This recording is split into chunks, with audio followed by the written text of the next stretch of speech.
primeira vez conectados com a gente muitas pessoas em Montevidéu. No fim de semana passado, em Montevidéu, vimos mais de 40 lugares conectados à igreja online. Lembre-se que há um mês a gente começou com um lugar. E no domingo passado, nós tivemos mais de 40 lugares. E algumas dessas casas existem grupos se ajuntando. Aquilo que nós estamos vendo em Montevidéu é coisa de igreja primitiva. Eu gosto muito disso. Eu gostaria que todos que estão em Montevidéu que sejam pacientes. Sejam pacientes. Não vejam aquilo que nós anunciamos nas outras cidades e pensam assim, e Montevidéu, como é que vai ser assim? Nós acabamos de começar, tudo tem o seu tempo.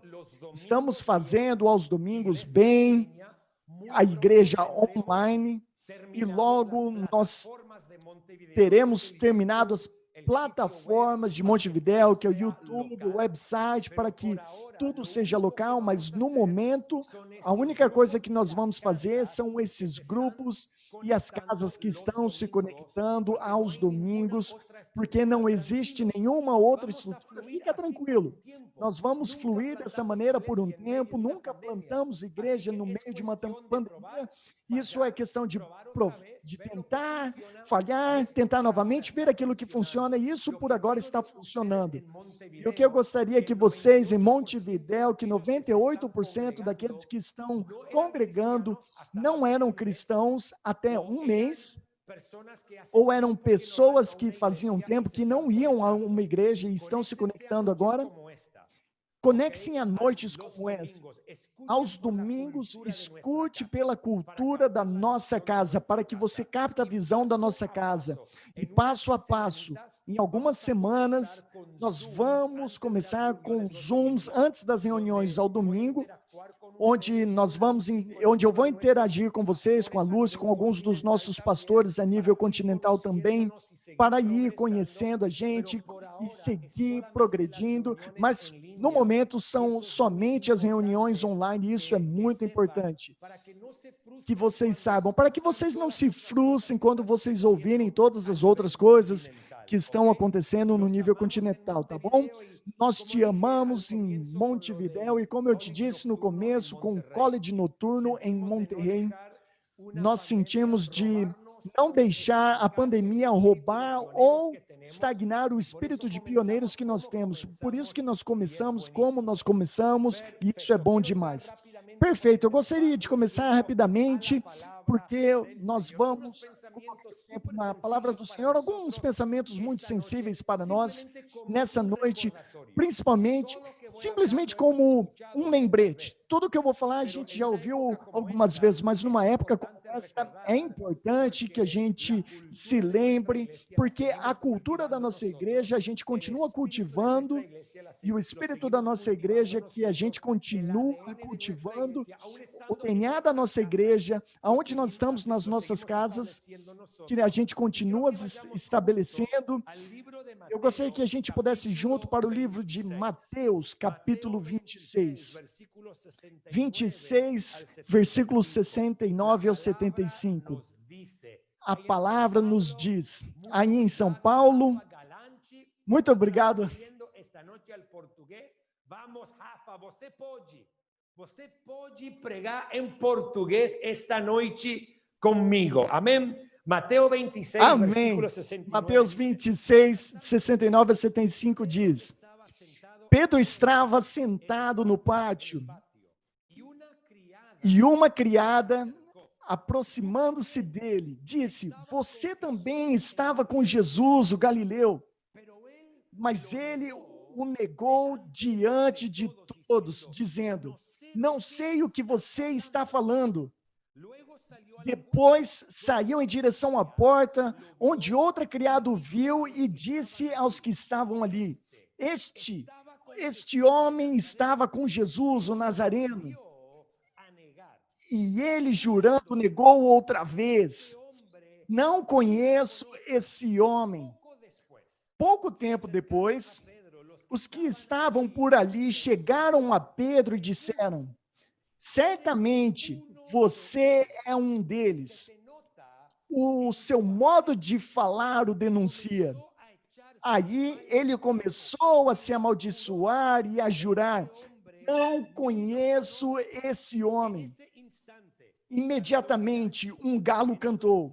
Então Pedro se lembrou da palavra que Jesus tinha dito: antes que o galo cante, você me negará 3 vezes. E saindo dali, chorou amargamente. Senhor, eu peço que o Senhor use esses próximos 18 minutos para que possa nos inspirar a nossa equipe. Oramos para que a gente possa nos manter focados naquilo que é importante para nós como igreja, continuar cultivando a cultura da nossa casa, continuar estabelecendo o DNA da nossa igreja e desenrolando a visão da nossa casa. Nós te damos graças pelo todos os membros da nossa equipe e as pessoas que estão conectadas de outras partes e ver como a gente faz a nossa noite de DNA. Também os abençoe. Nós te damos graças, Pai, em nome de Jesus. Amém. Muitos anos atrás, quando eu estava na Austrália, me tocou. Eu tive a oportunidade de dirigir o Brian, o nosso pastor fundador, ter a oportunidade de levar a ele a um evento, num congresso na parte norte da cidade de Sydney. E vieram junto com a gente outros 3 ou 4 pastores em outros carros, e a gente foi a esse evento, uma igreja muito conhecida em Sydney, uma das igrejas maiores de Sydney depois da nossa. E o Brian era um dos oradores principais nesse evento. E quando nós chegamos, obviamente, nós não chegamos simplesmente para a sessão do Brian, chegamos para um evento de um dia inteiro, chegamos para escutar os outros pregadores também. E o pastor local dessa igreja, depois que a gente passou pela primeira sessão, chegamos na primeira sessão e o pastor Phil Pringle pregou nessa primeira sessão. Ele é o pastor principal da igreja C3. Ele é um gênio. Eu gosto muito dele, o pastor Phil Pringle. E o Phil estava pregando. E eu, junto com o Brian, na primeira fila, escutando os nossos pastores que vieram junto com a gente, estavam sentados na segunda fileira.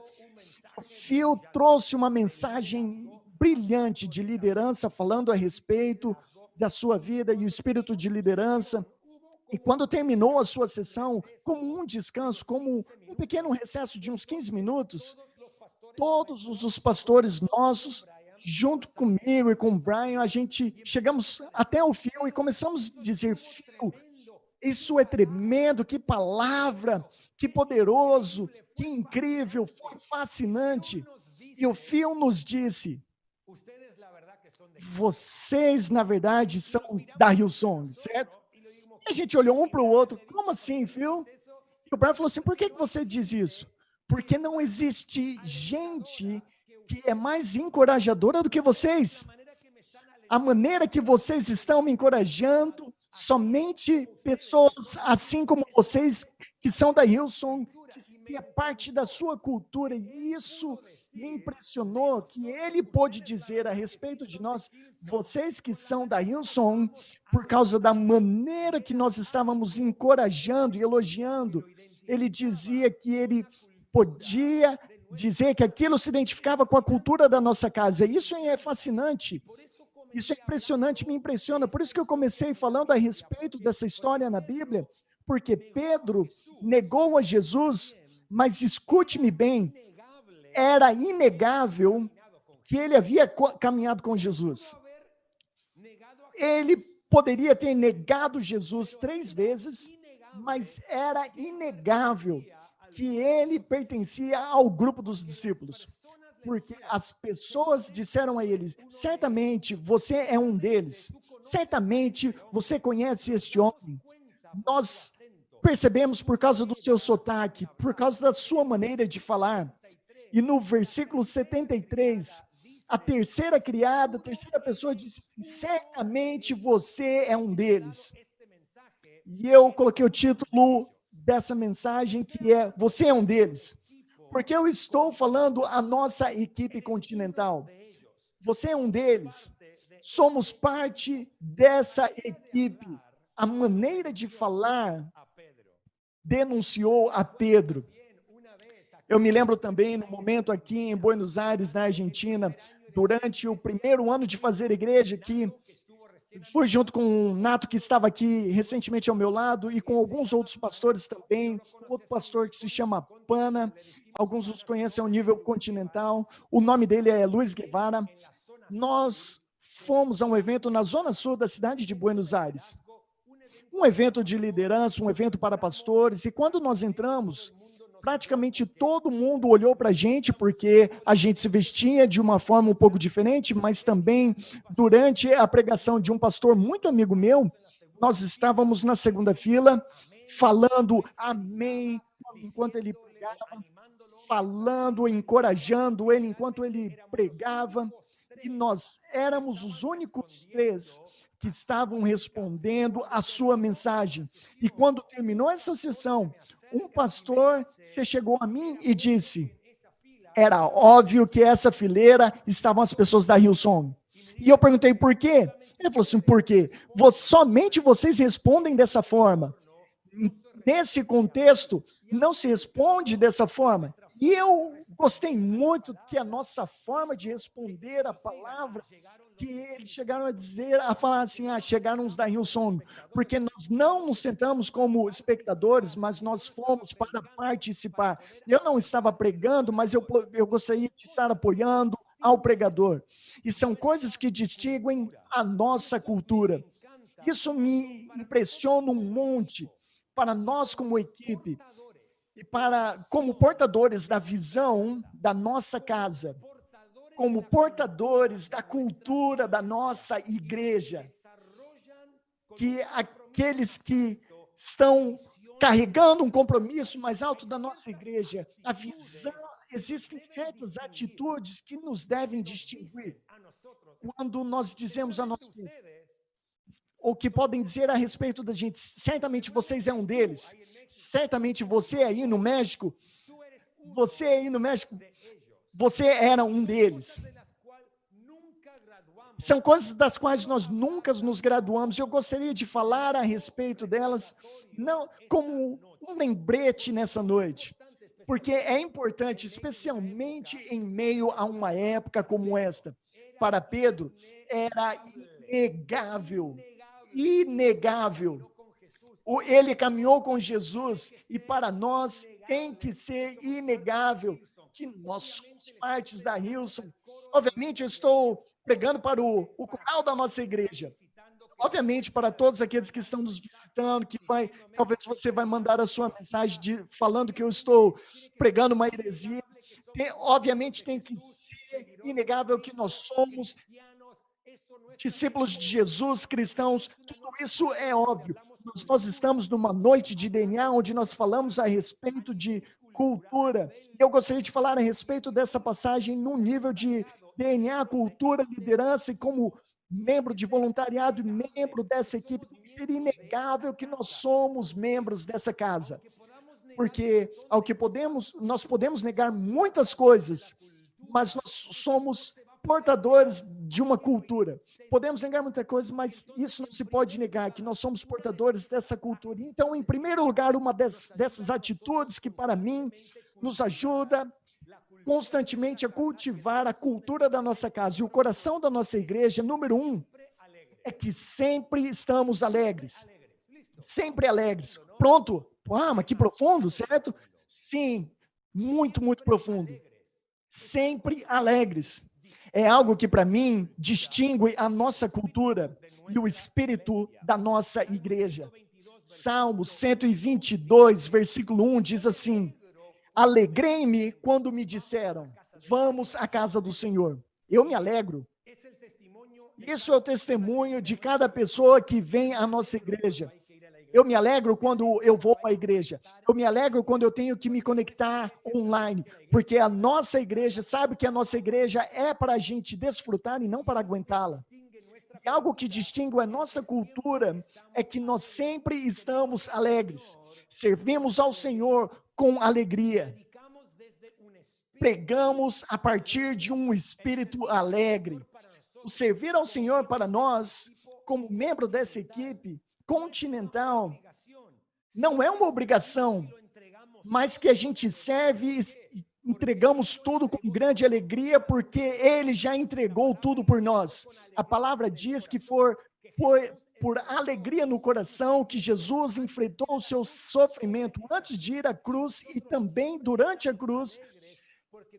E também nós sempre estamos alegres, como eu preguei algumas semanas atrás, a nossa alegria não é circunstancial, a nossa alegria está baseada na graça de Deus que transformou as nossas vidas. E eu gosto muito, eu não sei como isso se traduz, mas na Austrália se diz, a nossa igreja, essa é a igreja, o ditado em inglês é happy clap, que significa sempre aplaudem alegremente, sempre estão contentes.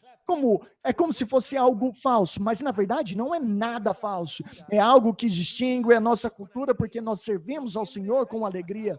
Novembro do ano passado, eu creio que foi quando nós tivemos o tour da Hillsong United em todo o continente, quando eu pude ir junto com muitos membros da nossa equipe nesse tour. E quando a gente estava em São Paulo, que foi ao ar livre, chegaram um pouco menos de 22 mil pessoas essa noite, e os promotores e os produtores, aqueles que financiaram o tour nas 5 cidades no Brasil, não são cristãos. Nós temos um bom relacionamento com eles. Para a noite em São Paulo, nós demos a eles mais de 100 voluntários da nossa igreja aí em São Paulo. E eu me lembro que, ao terminar da noite, quando muitos voluntários entregaram e serviram o dia todo para que o evento pudesse acontecer e para que pudesse ser muito bom, voluntários da nossa igreja, um dos donos da produtora viu e me disse: Cris, as tuas pessoas são tão alegres, a tua gente é tão alegre. E me impressionou porque o que ele viu, porque ele pôde resumir o espírito dos nossos voluntários, que estiveram praticamente 10 horas servindo, para que a noite juntos, e depois serviram todo o dia seguinte na igreja, porque no dia seguinte foi domingo, e essa pessoa que não era cristão falou assim: a tua gente é muito alegre. Isso talvez porque seja que a gente sempre serve com alegria, e jamais como igreja a gente teve que fazer uma campanha para recrutar novos voluntários. Por quê? Porque um espírito de alegria atrai. Um espírito de alegria é algo que traga as pessoas como um imã, e muitos querem pertencer a uma equipe que gosta de servir com alegria. E que possam dizer de você: você é um deles porque você está sempre alegre, no meio de uma tormenta, no meio de um desafio, porque a nossa alegria não é circunstancial. Nós somos uma igreja alegre, porque nós entendemos muito bem que Jesus entregou tudo e aquilo que ele pagou por nós não pode ser trocado pela circunstância que nós enfrentamos. Em segundo lugar, porque se vai o tempo rapidamente, sempre encorajando. Eu gosto de ver os chats durante os finais de semana na igreja online. Eu gosto muito de ver os chats. É muito fácil, eu tenho que tomar cuidado com o que eu vou dizer, mas é muito fácil identificar nos chats alguém que não é da nossa igreja, porque a linguagem é diferente. Porque o que é comunicado é diferente. E eu gosto muito de ver as pessoas da nossa igreja comentar nos chats, porque nós estamos sempre encorajando. Nós encorajamos uns aos outros, nós encorajamos a pessoa que está pregando, nós encorajamos constantemente. Meu amigo, é muito fácil ver a diferença. Eu creio que nós somos uma cultura que sempre encoraja, por isso que diz o pastor Phil Pringle na Austrália, também aqueles que dizem: vocês são da Hillsong, porque vocês estão sempre encorajando. Vamos lembrar do que dizemos no que está escrito em Provérbios capítulo 10, versículo 20 e 21. A língua dos justos é prata escolhida. E depois diz assim: as palavras dos justos dão sustento a muitos. E se há algo que a gente precisa seguir cultivando, sempre falamos sobre isso, é cultivar uma cultura que encoraja, que elogia aos demais. Uma das coisas que mais impactam as pessoas que nós vemos quando saímos aqui em Buenos Aires, nos refeitórios e nos bairros vulneráveis, uma das coisas que mais impacta, e a resposta que nós mais recebemos, não é a mercadoria que eles recebem, senão as cartas que eles recebem, com palavras de encorajamento que nós mesmos escrevemos, dizendo a eles: vocês são heróis, vocês são heroínas, vocês, muito obrigado por tudo que fazem. Tem que lembrar que vocês não são rejeitados. E o que nós mais recebemos é o elogio em relação a isso, porque algo que distingue a nossa cultura, que a gente sempre encoraja. Em terceiro lugar, eu tenho que ser rápido, sempre generosos. Uau, eu sei que é um deles, porque é uma pessoa muito generosa. Se existe algo que distingue a nossa cultura, é a generosidade. Acabamos de falar que no nível continental e nesse tempo a gente tem podido investir quase $60 mil para ajudar as pessoas em necessidades. Por quê? Porque nós temos uma cultura generosa. Temos uma congregação generosa. E a generosidade, sem segundas intenções. Adoramos 2 ou 3 semanas, a gente foi para o bairro do Boca, em Buenos Aires. Existem 20 refeitórios que não estão recebendo nenhuma ajuda do governo, e duas ou 3 das mulheres que gerenciam esses refeitórios nos perguntaram: por que vocês estão fazendo isso? Por quê? Eu falei: porque nós podemos, porque nós queremos. Não existe segundas intenções.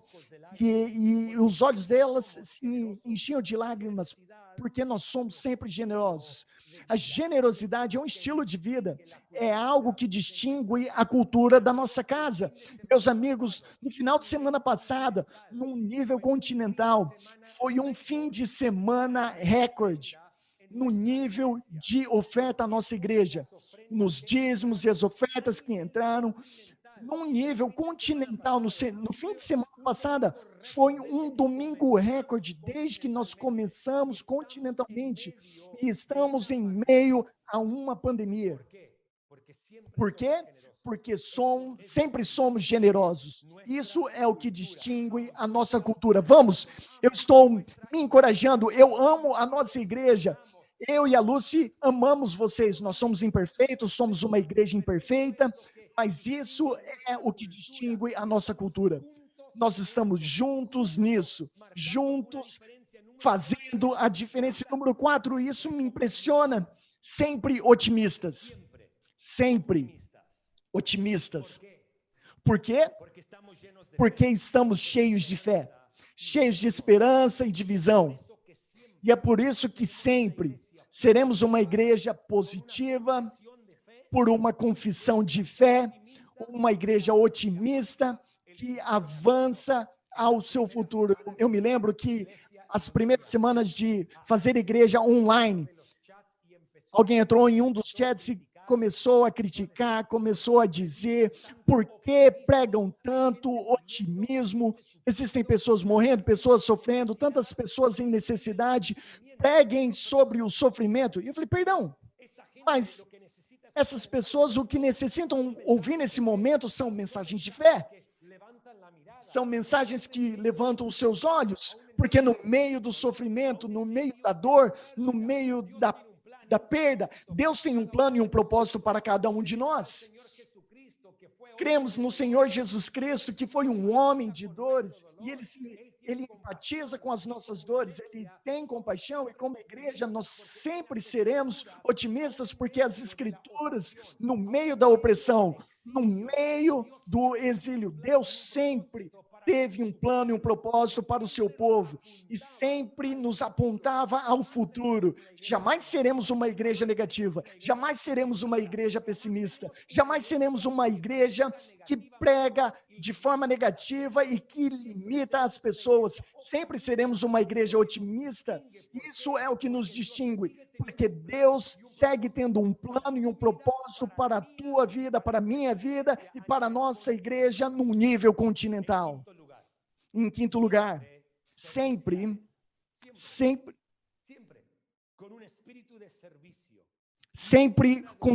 sempre servindo. Nunca nos graduamos de serviço. E se existe algo que distingue a nossa cultura, é um espírito sacrificial.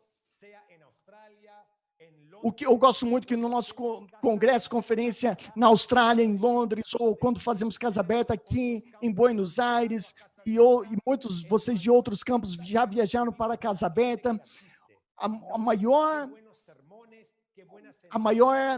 elogio, encorajamento que recebemos não é que bom sermão, que iluminação incrível, que cenografia fascinante. O feedback número 1 que nós recebemos é: a sua equipe é incrível, servem com tudo. É um deles, porque sempre cultivamos um espírito de servo. Nunca nos graduamos. Jesus disse: aquele que quiser ser o maior precisa ser o servo de todos. É parte da nossa cultura. É um fundamento sobre o qual nós temos edificado a nossa igreja. Número 6, vamos ao número 7 e nós terminamos nessa noite. Sempre apaixonados. Sempre apaixonados. Nós entregamos tudo, porque Jesus entregou tudo. Jamais seremos uma igreja reservada. O nosso estilo de fazer igreja é uma igreja apaixonada, sempre apaixonados. Eu me lembro há pouco, em uma das minhas mensagens nas redes sociais, e alguém me escreveu e me disse assim: por que você se emociona tanto? Por que você grita tanto? Eu disse a ele: se eu deixar de me emocionar, se eu deixar de gritar, eu deixo de ser eu mesmo. Porque eu sou apaixonado. É algo que me distingue. Porque eu entendo que Jesus me salvou da morte. Estava rumo ao inferno na minha terceira overdose. E Jesus, de maneira divina, interrompeu a minha vida. Me resgatou, me perdoou, me libertou, me deu um novo começo. E por isso sempre vou servir de forma apaixonada. E algo que distingue a nossa cultura. Sempre nós servimos com paixão. E número 7, para concluir e para terminar, para que a gente não termine tão tarde, sempre estamos interessados. Sempre. Sempre desinteressados. Nós vemos as coisas. Não sei se isso se comunica bem para a nossa própria ganância. A gente não serve para poder servir ou não fazemos as coisas por uma ganância pessoal. Não existe uma escada a ser escalada. Fazemos as coisas para glorificar a Deus. Fazemos as coisas para expandir o reino. Fazemos as coisas para representar a Cristo. Fazemos as coisas para edificar a igreja local, que é a esperança do mundo. Sempre desinteressados. Não se trata de um espírito egoísta ou de... É como um exemplo que eu gostaria de falar assim, dando um exemplo do futebol, não se trata do número da camisa que eu estou usando, se trata do brasão da equipe que eu estou vestindo, se trata de pertencermos a um espírito desinteressado, que não fazemos as coisas para passar os outros, não ficamos tristes como uma pessoa consegue crescer, mas nós celebramos como alguém começa a crescer, porque nós servimos com esse espírito. Por quê? Porque nós sempre estamos alegres, sempre estamos encorajando, sempre generosos, sempre otimistas, sempre como servos, sempre apaixonados e sempre sem interesse. É isso que construiu a nossa cultura, é isso que vai continuar cultivando a nossa cultura. Quantos me dizem amém? Assim que, Pai, eu te dou graça essa noite por essa equipe continental incrível. Eu te dou graça porque eu e a Lucy temos o privilégio de liderar e pastorear a melhor equipe do mundo. Eu creio, porque é a nossa equipe. Eu te dou graça, Pai, por cada pessoa conectada. Nos ajude a continuar avançando como equipe, como igreja. Que os testemunhos que hoje nós escutamos daquilo que a gente tem podido fazer, que seja apenas o começo daquilo que está acontecendo durante esse tempo. Te damos graças, Pai Santo, por causa dessa quarentena, enquanto nós estamos avançando, que a gente possa continuar sendo portadores da cultura da nossa igreja, que a gente continue estabelecendo a identidade da nossa igreja, e nós te damos graças por cada voluntário. Aqueles que no meio dessa época não se sentem tão ativos, mas tudo bem, é uma época, eu te dou graças por eles, Pai. Enquanto nós nos conectamos, semana após semana, grupo de conexão, college noturno, igreja online, no Eu Decidi, reuniões de equipes, Senhor, nos ajuda a seguir crescendo, nos ajuda a continuar sendo como eu preguei no domingo passado, uma comunidade saudável, para que muitos mais possam ser incluídos, como foi o testemunho da igreja primitiva. Te dou graças, Pai, porque eu continuo crendo, seguirei crendo e confiando e declarando que os nossos melhores dias estão adiante, que 2020 continue sendo um ano de recompensa, porque chegou o nosso devido tempo. Nós te damos graças, Pai, nessa noite, em nome de Jesus. Amém e amém. Igreja, nós te amamos. Meu amor, vem aqui, vamos mandar um abraço para todos eles. Então, não precisa falar, só para que você possa estar aqui e dar um oi para todos. Nós amamos vocês. Você não sabe o quanto nós temos saudade de estar juntos nos auditórios, adorando. Mas é parte dessa temporada. Fiquem tranquilos. Continuamos conectados. Não deixe de conectar nos finais de semana. Te mandamos um abraço virtual, um abraço enorme virtual. Amamos vocês. Esse domingo é imperdível. No primeiro bloco, uma conversa a respeito de saúde mental e emocional. Está incrível a conversa. Ok? Em espanhol, Buenos Aires, Monterrey, Montevidéu, em português também, em São Paulo. E com todos os locais da nossa igreja. Incrível. E à noite, no segundo bloco, à tarde, eu estou pregando uma mensagem que me emociona muito pregá-la. E que você não perca nenhum momento desse final de semana. Nos vemos em breve. Muito obrigado por estar juntos. Deus te abençoe. Deus abençoe.